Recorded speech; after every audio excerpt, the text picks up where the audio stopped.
Salut à tous et bienvenue dans cette nouvelle vidéo dans laquelle on va continuer avec notre formation PHP dédiée aux débutants. Donc avant de se lancer dans le vif du sujet ici qui concerne les chaînes de caractères et quelques fonctions usuelles, je vais d'abord faire une petite aparté. Je sais qu'il y a beaucoup de personnes qui tombent sur cette formation et qui se demandent réellement quel est le but de cette formation. Pour cela, je vous renvoie juste à regarder la première vidéo qui se trouve dans cette playlist. Donc, vous pouvez simplement cliquer sur le lien qui apparaît juste au-dessus de cette vidéo et vous allez voir la vidéo de présentation de cette formation. Dans cette formation, on a un projet pratique PHP dans lequel on va mettre sur pied un blog dynamique et complet. Donc, lorsque je parle de complet, je parle du fait qu'on pourra voir les articles et on aura également un back-office dans lequel on va pouvoir gérer nos articles. Entre autres, publier les articles, modifier les articles, supprimer les articles.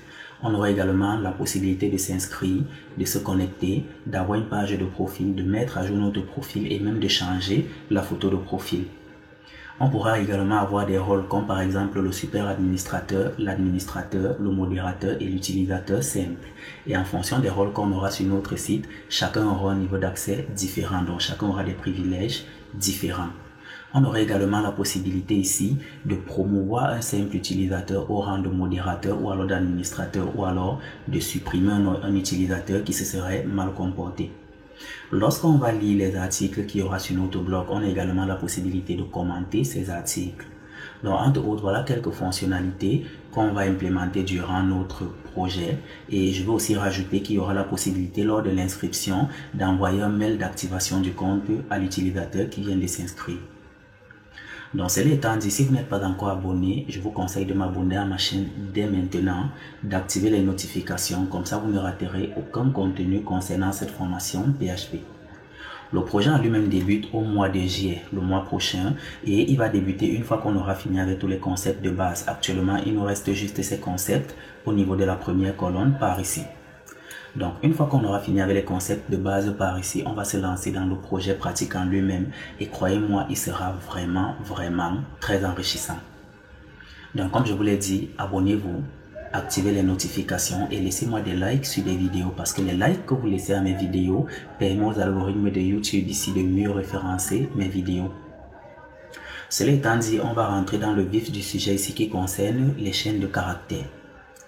Lorsque vous serez en train d'étudier les chaînes de caractères de façon globale, si vous avez des problèmes, n'oubliez pas de vous référencer à la documentation qui contient bien plus d'éléments que je ne pourrais vous donner dans cette vidéo.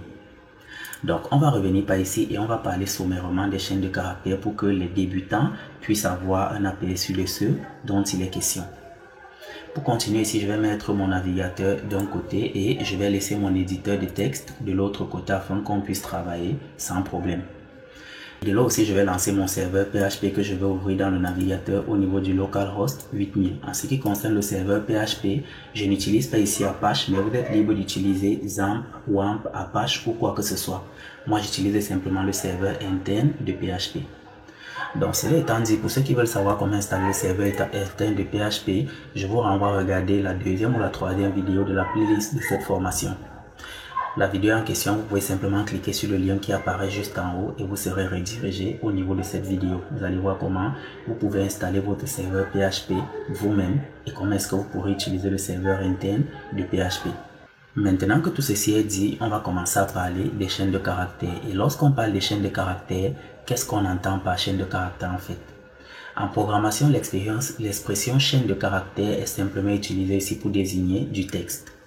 Donc cela dit, vous comprendrez qu'en ce qui concerne le développement web, l'essentiel du contenu des pages web est constitué des chaînes de caractères. Même lors de la récupération des informations en base de données, la plupart des temps on récupère des chaînes de caractères. Lorsque l'utilisateur nous envoie les informations dans le serveur à partir d'un formulaire, on récupère toujours les chaînes de caractères. Dire qu'on parle de programmation sans parler des chaînes de caractères, c'est comme une aberration en quelque sorte. Maintenant, en ce qui concerne les chaînes de caractères, en PHP particulièrement, comment est-ce qu'on affiche les chaînes de caractères? On a plusieurs fonctions. La première ici, c'est la fonction echo, avec laquelle je vais afficher bonjour. La deuxième fonction ici, là, c'est un print, avec laquelle je vais également afficher bonjour. Donc, si je repars dans mon navigateur et que j'actualise, assurez-vous d'avoir démarré votre serveur. Vous allez vous rendre compte que j'ai béjour et bonjour qui proviennent respectivement de mes deux fonctions. Lorsqu'on utilise les fonctions, on peut vouloir associer des variables. Qu'est-ce que je veux par là dire? Je définis une variable name ici à laquelle je donne la valeur coding. Une fois que c'est fait, j'ai envie d'afficher cette variable dans ma chaîne de caractères, donc de l'afficher aussi dans mon navigateur. Je vais par exemple mettre ce bonjour par ici et je vais simplement lui dire que lorsque tu auras mis le bonjour, je rajoute un espace, je veux que tu m'affiches aussi name. Si je reviens actualiser ici dans mon navigateur, vous voyez que j'ai bonjour coding et j'ai le deuxième bonjour. Dans un premier temps, on va le commenter. On peut également rajouter autre chose et c'est dire qu'on va mettre nous sommes le et là je vais rajouter ici la date. Et pour la date, je vais utiliser la fonction date. Désolé, là c'est un point que je voulais mettre. Je vais utiliser la fonction date et je vais lui demander ici de me renvoyer simplement le jour, le mois et l'année à laquelle nous sommes. Donc je vais rajouter un autre espace ici pour mieux formater les choses. Et si j'actualise, vous voyez bonjour coding. Nous sommes le 6 juin, le 5 juin 2023.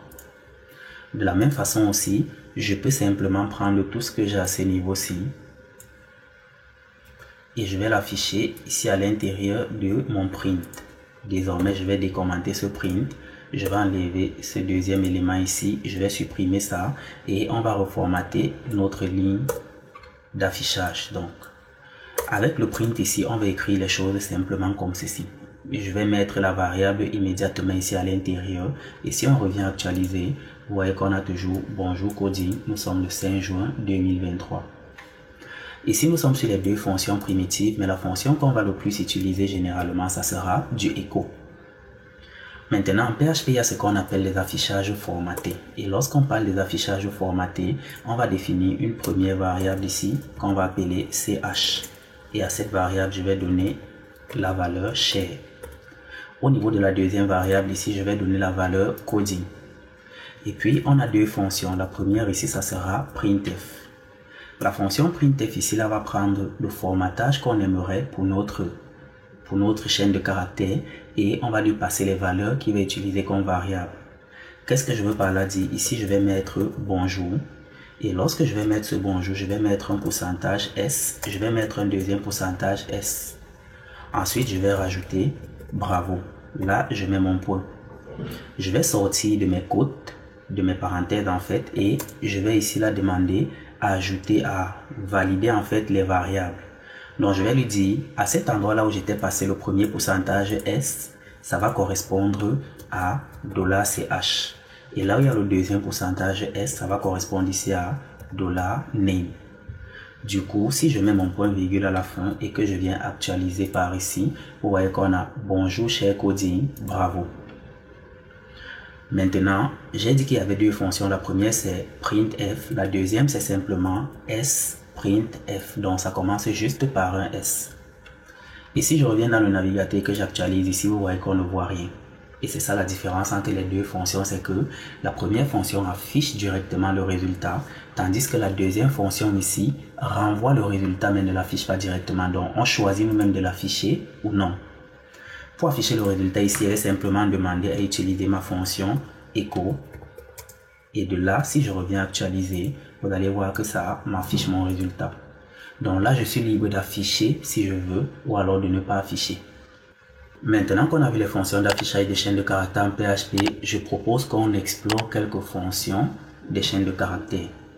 Dans la première fonction ici, imaginons qu'on ait envie de compter le nombre de caractères qu'on a dans une chaîne de caractères.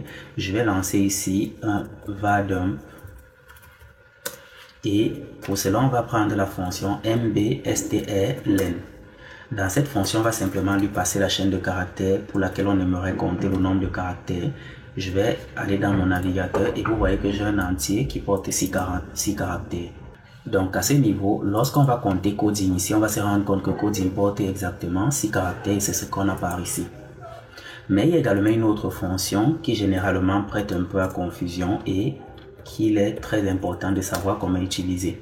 C'est la fonction strlen. Vous allez vous rendre compte qu'elle est quasiment identique à la fonction mbstrlen. À cette fonction, je vais passer ici la variable. Et si je reviens actualiser, vous allez voir que j'ai 6 et j'ai 6 également. Donc là, il n'y a aucun problème.